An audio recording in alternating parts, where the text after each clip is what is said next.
ಯೋಂತಃ ಪ್ರವಿಶ್ಯ ಮಮ ವಾಚಮಿಮಾಂ ಪ್ರಸುಪ್ತಾಂ ಸಂಜೀವಯತ್ಯಖಿಲಶಕ್ತಿಧರಸ್ವಧಾಮ್ನಾ ಅನ್ಯಾಂಶ್ಚ ಹಸ್ತಚರಣಶ್ರವಣತ್ವಗಾದೀನ್ ಪ್ರಾಣಾನ್ ನಮೋ ಭಗವತೆ ಪುರುಷಾಯ ತುಭ್ಯಂ.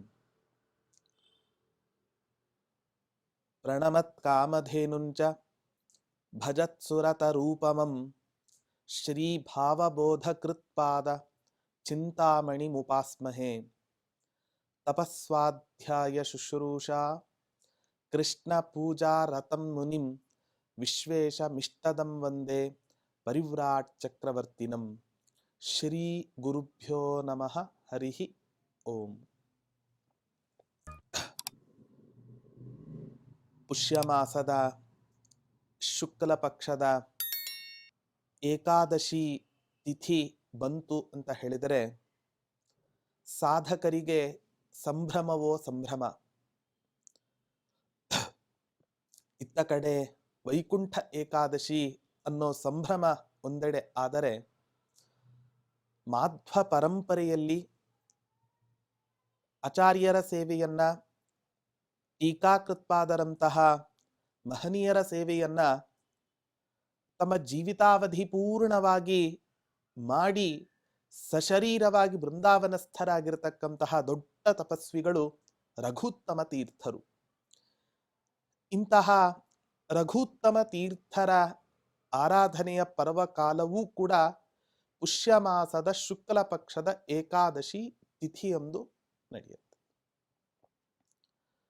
ಪಿನಾಕಿನಿ ನದಿಯ ಸುಂದರ ಪರಿಸರ, ತಮಿಳುನಾಡು ರಾಜ್ಯದ ತಿರುಕೊಯ್ಲೂರು ಅನ್ನುವಂತಹ ಒಂದು ಪುಟ್ಟ ಹಳ್ಳಿ, ನದಿ ದಂಡೆ, ಅಂತಹ ಪಿನಾಕಿನಿ ನದಿ ತೀರದಲ್ಲಿ ಸಶರೀರವಾಗಿ ಬೃಂದಾವನಸ್ಥರಾಗಿರತಕ್ಕಂತಹ ವಿರಳಾತಿ ವಿರಳ ಯತಿಗಳಲ್ಲಿ ರಘುತ್ತಮ ತೀರ್ಥರು ಕೂಡ ಒಬ್ಬರು. ಮಹಾನುಭಾವರಾದ ರಘುತ್ತಮ ತೀರ್ಥರು ರಘುವರ್ಯ ತೀರ್ಥರು ಅನ್ನುವ ದೊಡ್ಡ ತಪಸ್ವಿಗಳು. ರಘುವರ್ಯ ತೀರ್ಥರಿಂದ ಆಶ್ರಮವನ್ನ ಸ್ವೀಕಾರ ಮಾಡಿದ್ರು. ಅನೇಕ ಯತಿಗಳನ್ನ ಇವತ್ತಿನ ದಿನ ನಾವು ನೋಡ್ತೇವೆ. ಕೆಲವರು ಬಾಲ ಸನ್ಯಾಸಿಗಳಾಗ್ತಾರೆ, ಕೆಲವರು ಬ್ರಹ್ಮಚಾರಿಗಳಾಗಿಯೇ ಸನ್ಯಾಸಿಗಳಾಗ್ತಾರೆ, ಇನ್ನು ಕೆಲವರು ಅನೇಕ ವರ್ಷಗಳ ಕಾಲ ಗೃಹಸ್ಥಾಶ್ರಮವನ್ನ ಸ್ವೀಕಾರ ಮಾಡಿ ನಂತರ ವಿರಕ್ತಿ ಬಂದ ಮೇಲೆ ಆಮೇಲೆ ಸನ್ಯಾಸಾಶ್ರಮವನ್ನ ಸ್ವೀಕಾರ ಮಾಡತಕ್ಕಂತಹ ಅನೇಕ ಹಲವು ರೀತಿಗಳನ್ನ ಇವತ್ತಿನ ದಿನ ನಾವು ಕಾಣ್ತೇವೆ. ಆದರೆ ರಘುತ್ತಮ ತೀರ್ಥರಂತಹ ಮಹಾನುಭಾವರು ಬ್ರಹ್ಮಚಾರಿಯಾಗಿಯೇ ತಮ್ಮ ಗುರುಗಳಾದ ರಘುವರ್ಯ ತೀರ್ಥರಿಂದ ಆಶ್ರಮವನ್ನ ಸ್ವೀಕಾರ ಮಾಡಿರ್ತಕ್ಕಂತಹ ಮಹನೀಯರು. ವಸ್ತುತಃ ಇವರ ಆಶ್ರಮವನ್ನ ಸ್ವೀಕಾರ ಮಾಡಿದಂತಹ ಸಂದರ್ಭದಲ್ಲಿ ಆಚಾರ್ಯರ ಶಾಸ್ತ್ರದ ಬಗ್ಗೆ, ಅನೇಕ ಪ್ರೌಢ ಗ್ರಂಥಗಳ ಬಗ್ಗೆ ಜ್ಞಾನ ಇರಲಿಲ್ಲ. ಹಾಗಾಗಿ ಆಗಿನ ಕಾಲದ ಪ್ರಸಿದ್ಧ ವಿದ್ವಾಂಸರು ಆದ್ಯ ವರದಾಚಾರ್ಯರು ಅಂತ ಇವರ ಹತ್ತಿರ ಪಾಠಕ್ಕೋಸ್ಕರ ಅಂತ ವಿದ್ಯಾ ಸಂಬಂಧದ ಮೂಲಕ ಆದ್ಯ ವರದಾಚಾರ್ಯರು ರಘುತ್ತಮ ತೀರ್ಥರಿಗೆ ಪಾಠವನ್ನ ಆರಂಭ ಮಾಡ್ತಾರೆ. ಆದರೆ ಒಂದು ದಿನ ನಮ್ಮ ಲೋಕದಲ್ಲಿ ಕಾಣ್ತೇವೆ, ಅತಿ ಪರಿಚಯಾತ್ ಅವಜ್ಞಃ,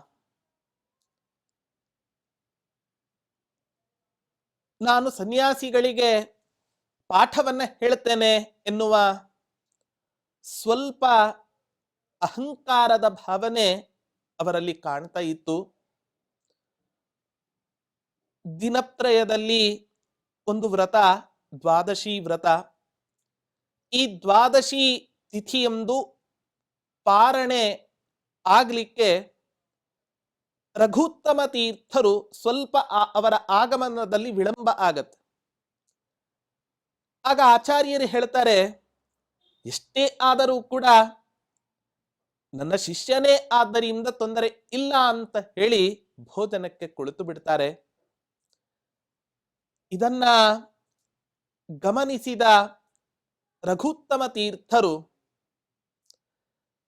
ನಾವು ತಮ್ಮ ಹತ್ತಿರ ಪಾಠವನ್ನ ಕೇಳಿದರೂ ಕೂಡ ತಾವು ಮಾಡಿದ ಈ ಒಂದು ಕೆಲಸ ಅವಮಾನ ವೈಯಕ್ತಿಕವಾಗಿ ನಮಗೆ ಬೇಸರ ಇಲ್ಲದಿದ್ದರೂ ಕೂಡ ಪೀಠಕ್ಕೆ ಆಗಿರ್ತಕ್ಕಂತಹ ಅವಮಾನ ಅಂತ ತಿಳಿದು ತುಂಬಾ ಬೇಸರದಲ್ಲಿ ಅವರು ವಾಪಸ್ ಬರ್ತಾರೆ. ಆ ಸಂದರ್ಭದಲ್ಲಿ ಅವತ್ತಿನ ದಿನ ರಾತ್ರಿ ಅವರಿಗೆ ಆಶ್ರಮ ಕೊಟ್ಟಂತಹ ಗುರುಗಳಾದ ರಘುವರಿಯ ತೀರ್ಥರು ಸ್ವಪ್ನದಲ್ಲಿ ಬಂದು ಬೀಜಾಕ್ಷರವನ್ನ ಬರೆದು ಹೋಗ್ತಾರಂತೆ ರಘುತ್ತಮ ತೀರ್ಥರು. ಯಾವಾಗ ಆ ಬೀಜಾಕ್ಷರವನ್ನ ಬರೀತಾರೋ ರಘುವರಿಯ ತೀರ್ಥರು ಸ್ವಪ್ನದಲ್ಲಿ ಹೇಳ್ತಾರೆ, ನಾಳೆಯಿಂದ ತಾವು ಅವರ ಹತ್ತಿರ ಪಾಠವನ್ನ ಕೇಳ್ತಕ್ಕಂತಹ ಅವಶ್ಯಕತೆ ಇಲ್ಲ, ಹೊರತು ತಾವೇ ಅನೇಕ ಶಿಷ್ಯರನ್ನ ಕೂಡಿಸಿಕೊಂಡು ಪಾಠವನ್ನ ಮಾಡಬಹುದು ಅಂತ ಹೇಳಿ ಕನಸಿನಲ್ಲಿ ಹೇಳಿ ಹೋಗ್ತಾರಂತೆ ಅವರ ಗುರುಗಳು. ಮರುದಿನ ಪಾಠಕ್ಕೆ ಹೋಗ್ಲಿಲ್ಲ. ಇವರೇ ಸ್ವಯಂ ಆಗಿ ಅನೇಕ ಶಿಷ್ಯರನ್ನ ಕೂಡಿಸಿಕೊಂಡು ಪಾಠವನ್ನ ಮಾಡಿದಾಗ ಆದ ಅಚ್ಚರಿ ಎಲ್ಲರಿಗೂ ಕೂಡ ಆದ ಅಚ್ಚರಿ ಹೇಳತೀರದು. ಹಾಗಾಗಿ ಯಾವತ್ತೂ ಕೂಡ ಒಬ್ಬ ಉತ್ತಮ ವಿದ್ವಾಂಸರು ಸನ್ಯಾಸಿಗಳಿಗೆ ಪಾಠವನ್ನ ಮಾಡತಕ್ಕಂತಹ ಯೋಗ ಅವರಿಗೆ ಪ್ರಾಪ್ತ ಆಗಿದೆ ಅಂತ ಹೇಳಿದ್ರೆ ಅದು ಅವರಿಗೆ ಪೂರ್ವ ಜನ್ಮದ ಸುಕೃತದಿಂದ ಬಂದಂತಹ ಒಂದು ಯೋಗ. ಅದನ್ನ ಈ ರೀತಿಯಾಗಿ ಅವರು ಹಾಳು ಮಾಡಿಕೊಂಡ್ರು ಅನ್ನೋದನ್ನ ನಾವು ಇತಿಹಾಸವನ್ನ ನೋಡಿದಾಗ ನಾವು ಗಮನಿಸಬಹುದು. ಇಂತಹ ರಘುತ್ತಮ ತೀರ್ಥರನ್ನ ಎಲ್ಲರೂ ಕೂಡ ಕರೀತಕ್ಕಂತಹದ್ದು ಭಾವಬೋಧರು ಅಂತ ಕರೀತಾರೆ.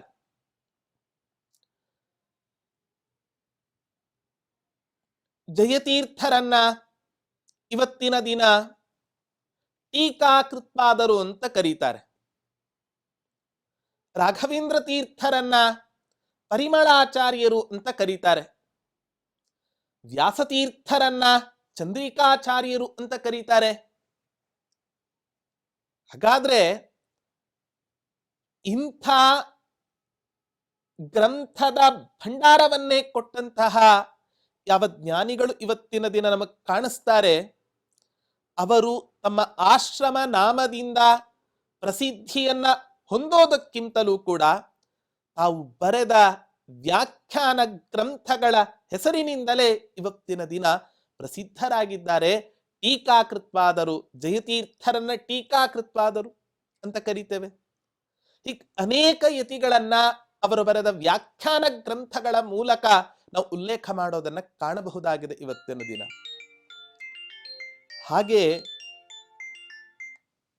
ಹಾಗೆ ರಘುತ್ತಮ ತೀರ್ಥರನ್ನು ಕೂಡ ಭಾವಬೋಧಕಾರರು ಅಂತ ಕರೀತಾರೆ. ವಿಷ್ಣು ತತ್ವ ನಿರ್ಣಯಕ್ಕೆ ಭಾವಬೋಧ ಅನ್ನೋ ವ್ಯಾಖ್ಯಾನವನ್ನ ಬರೆದಿದ್ದಾರೆ. ಬೃಹದಾರಣ್ಯಕಕ್ಕೆ ಬೃಹದಾರಣ್ಯಕ ಭಾವಬೋಧ ಅನ್ನೋ ವ್ಯಾಖ್ಯಾನವನ್ನ ರಚನೆ ಮಾಡಿದ್ದಾರೆ. ಹೀಗೆ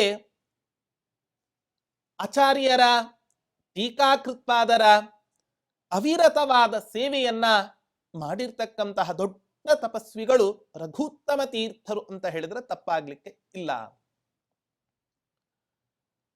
ಸನ್ಯಾಸಿಗಳಿಗೆ ವಿಹಿತವಾದ ಮುಖ್ಯ ಧರ್ಮ ವಿಷ್ಣೋ ಸರ್ವೋತ್ತಮತ್ವಂಚ ಸರ್ವದಾ ಪ್ರತಿಪಾದಯ ಅನ್ನೋ ಮಾತಿನಂತೆ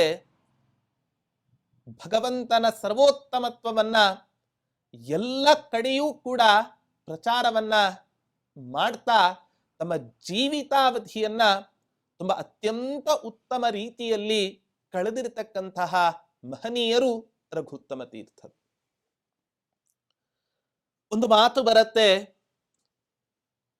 ಸ್ವಕರ್ಮ ವಿಪ್ರಸ್ಯ ಜಪೋಪದೇಶವು. ಒಬ್ಬ ಬ್ರಾಹ್ಮಣನಿಗೆ ವಿಹಿತವಾದ ಧರ್ಮಗಳನ್ನ ಸ್ಮೃತಿ ಗ್ರಂಥಗಳು ನಮಗೆ ತಿಳಿಸ್ತಾ ಹೇಳುತ್ತೆ. ಒಂದು ಜಪ, ಇನ್ನೊಂದು ಉಪದೇಶ.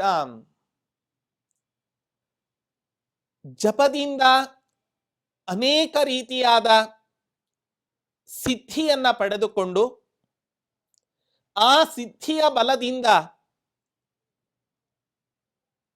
ಅನೇಕ ಶಾಸ್ತ್ರ ಗ್ರಂಥಗಳನ್ನ ತಾತ್ವಿಕ ಸಮಾಜಕ್ಕೆ ನೀಡತಕ್ಕಂತಹ ಯೋಗ ಇವತ್ತಿನ ದಿನ ತುಂಬಾ ವಿರಲಾತಿ ವಿರಳ ಜನರಿಗೆ ಪ್ರಾಪ್ತ ಆಗುತ್ತೆ. ಟೀಕಾ ಭಾವ ವಿಬೋಧನಾಯ ಜಗತಾಂ ಯಸ್ಯಾವತಾರೋ ಜನಿ. ಶ್ರೀಮತ್ ಟೀಕಾಕೃತ್ಪಾದರ ಅನೇಕ ಗ್ರಂಥಗಳ ಅಭಿಪ್ರಾಯವನ್ನು ತಿಳಿಸೋದಕ್ಕೋಸ್ಕರವೇ ರಘುತ್ತಮ ತೀರ್ಥರ ಅವತಾರ ಈ ಭೂಮಂಡಲದಲ್ಲಿ ಆಯಿತು ಅಂತ ಹೇಳ್ತಕ್ಕಂಥ ಒಂದು ಮಾತು. ರಘುತ್ತಮ ತೀರ್ಥರ ಪಾಂಡಿತ್ಯ ಎಷ್ಟಿತ್ತು ಅನ್ನೋದನ್ನ ಅವರ ಶಿಷ್ಯ ಪರಂಪರೆಯ ಮೂಲಕವೂ ಕೂಡ ನಾವು ಊಹಿಸಿಕೊಳ್ಳಬಹುದಾಗಿದೆ. ಯಚ್ಛಿಷ್ಯ ಶಿಷ್ಯ ಶಿಷ್ಯಾದ್ಯಾಹ ಟಿಪ್ಪಣ್ಯಾಚಾರ್ಯ ಸಂಹಿತಾಹ ಅಂತ ಹೇಳ್ತಾರೆ.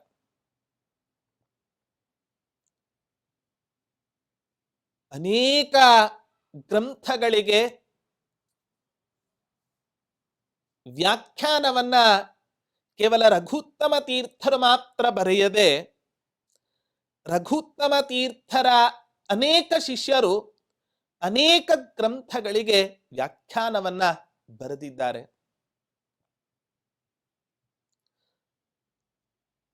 ಯಾದವಾರ್ಯರು, ವೇದೇಶ ತೀರ್ಥರು, ಶ್ರೀನಿವಾಸ ತೀರ್ಥರು, ತರಂಗಿಣಿ ರಾಮಾಚಾರ್ಯರು, ಆನಂದ ಭಟ್ಟಾರಕರು, ತರಂಗಿಣಿ ರಾಮಾಚಾರ್ಯರ ಇತಿಹಾಸವನ್ನ ನಾವು ಕೇಳಲೇಬೇಕು.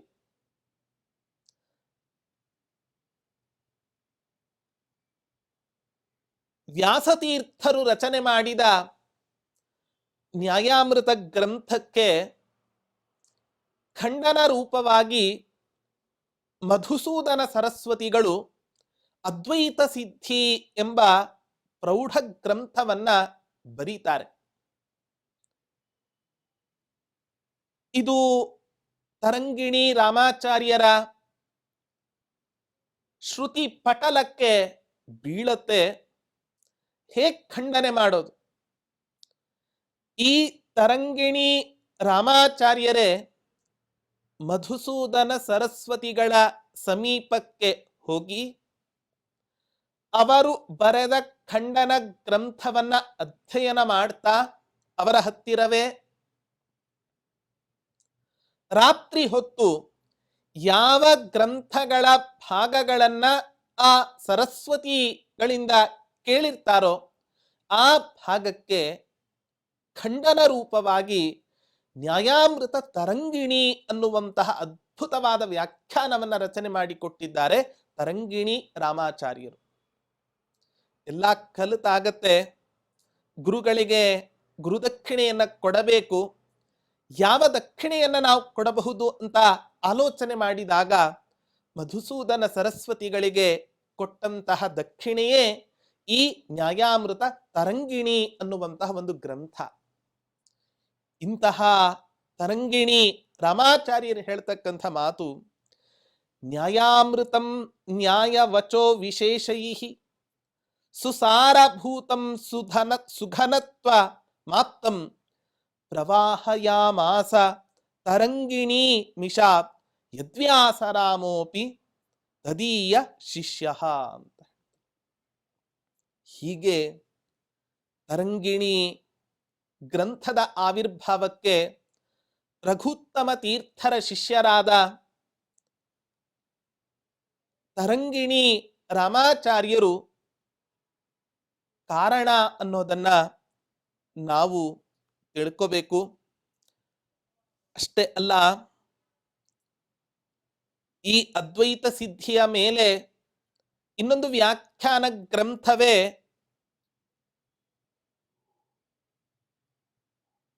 ಕಂಟಕೋದ್ಧಾರ, ನ್ಯಾಯಾಮೃತ ಕಂಟಕೋದ್ಧಾರ ಅಂತ. ಇದನ್ನ ಬರೆದಿರತಕ್ಕಂತಹದ್ದು ಆನಂದ ಭಟ್ಟಾರಕರು ಅಂತ. ವಾದಿರಾಜ ತೀರ್ಥರ ಅಪ್ಪಣೆಯ ಮೇರೆಗೆ ಆನಂದ ಭಟ್ಟಾರಕರು ನ್ಯಾಯಾಮೃತ ಕಂಟಕೋದ್ಧಾರ ಗ್ರಂಥದ ರಚನೆಯನ್ನ ಮಾಡ್ತಾರೆ. ಅದನ್ನ ವಾದಿರಾಜ ತೀರ್ಥರಿಗೆ ಅರ್ಪಣೆ ಮಾಡಿದಾಗ ಆನಂದ ಭಟ್ಟಾರಕರಿಗೆ ಮನಃಪೂರ್ವಕವಾಗಿ ಆಶೀರ್ವಾದವನ್ನ ಮಾಡ್ತಾರೆ. ಇದರ ಫಲದಿಂದ ಉತ್ತಮವಾದ ಸಂತಾನ ನಿನಗೆ ಪ್ರಾಪ್ತಿ ಆಗತ್ತೆ ಅಂತ ಹೇಳ್ತಾರೆ. ಅವರೇ ಇವತ್ತಿನ ದಿನ ನ್ಯಾಯಸುಧಾ ಗ್ರಂಥಕ್ಕೆ ವ್ಯಾಖ್ಯಾನವನ್ನು ಬರೆದಿರ್ತಕ್ಕಂತಹ ವಾಕ್ಯಾರ್ಥ ಚಂದ್ರಿಕಾ ಎನ್ನುವ ಒಂದು ಪ್ರೌಢವಾದ ವ್ಯಾಖ್ಯಾನವನ್ನು ಬರೆದಿರತಕ್ಕಂತಹ ವಿದ್ಯಾಧೀಶ ತೀರ್ಥರು. ಹೀಗೆ ಇಂತಹ ಅನೇಕ ಶಿಷ್ಯ ಸಂತತಿಯೇ ವ್ಯಾಖ್ಯಾನ ಪರಂಪರೆಯನ್ನು ಇವತ್ತಿನ ದಿನ ಕೊಟ್ಟು ಹೋಗಿದೆ ರಘುತ್ತಮ ತೀರ್ಥರ ಶಿಷ್ಯ ಪರಂಪರೆ. ಹಾಗಾದರೆ ಎಂತಹ ಶಿಷ್ಯ ಪರಂಪರೆಯನ್ನ ಇವತ್ತಿನ ದಿನ ಕೊಟ್ಟು ಹೋಗಿದ್ದಾರೆ ರಘುತ್ತಮ ತೀರ್ಥರು ಅನ್ನೋದನ್ನ ನಾವು ಕಾಣಬೇಕು.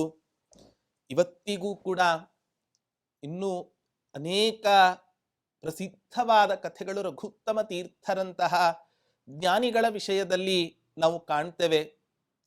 ರೊಟ್ಟಿ ವೆಂಕಣ್ಣ ಭಟ್ಟರು ಅಂತ ಒಬ್ರು ಇರ್ತಾರೆ, ಅಡಿಗೆ ಮಾಡ್ತಾ ಇರ್ತಾರೆ.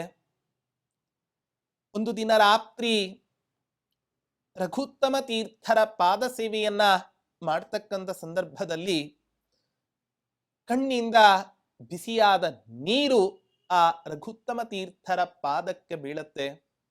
ಏನಿದು ಅಂತ ಕೇಳಿದಾಗ, ಇಷ್ಟು ವಯಸ್ಸಾಯಿತು, ಆಚಾರ್ಯರ ಶಾಸ್ತ್ರವನ್ನ, ಟೀಕಾಕೃತ್ವಾದರ ಶಾಸ್ತ್ರ ಗ್ರಂಥಗಳನ್ನ ಅಧ್ಯಯನ ಮಾಡತಕ್ಕಂತಹ ಸೌಭಾಗ್ಯ ನನಗೆ ಪ್ರಾಪ್ತಿ ಆಗಲಿಲ್ಲ. ಹಾಗಾಗಿ ಮುಂದಿನ ಜನ್ಮದಲ್ಲಿ ಆದರೂ ಕೂಡ ನನಗೆ ತಾವು ಅನುಗ್ರಹವನ್ನ ಮಾಡಬೇಕು ಅಂತ ಹೇಳಿದಾಗ ತಲೆ ಮೇಲೆ ಕೈಯನ್ನ ಇಟ್ಟು ಅನುಗ್ರಹವನ್ನ ಮಾಡಿ ಎಲ್ಲ ವಿದ್ಯೆಗಳು ಕೂಡ ನಿನಗೆ ಒಲಿಯತ್ತೆ, ಆಚಾರ್ಯರ ಶಾಸ್ತ್ರ ವಿದ್ಯೆ ಸಂಪೂರ್ಣವಾಗಿ ನಿನಗೆ ಒಲಿಯತ್ತೆ ಅಂತ ಹೇಳ್ತಾರೆ. ಅವರು ಇವತ್ತಿನ ದಿನ ದೊಡ್ಡ ವ್ಯಾಖ್ಯಾನಕಾರ, ಟಿಪ್ಪಣಿಕಾರರಾಗಿ ಇವತ್ತಿನ ದಿನ ಅವರು ನಮಗೆ ಕಾಣಿಸ್ತಾರೆ ರಘುತ್ತಮ ತೀರ್ಥರ ಶಿಷ್ಯ ಪರಂಪರೆಯಲ್ಲಿ.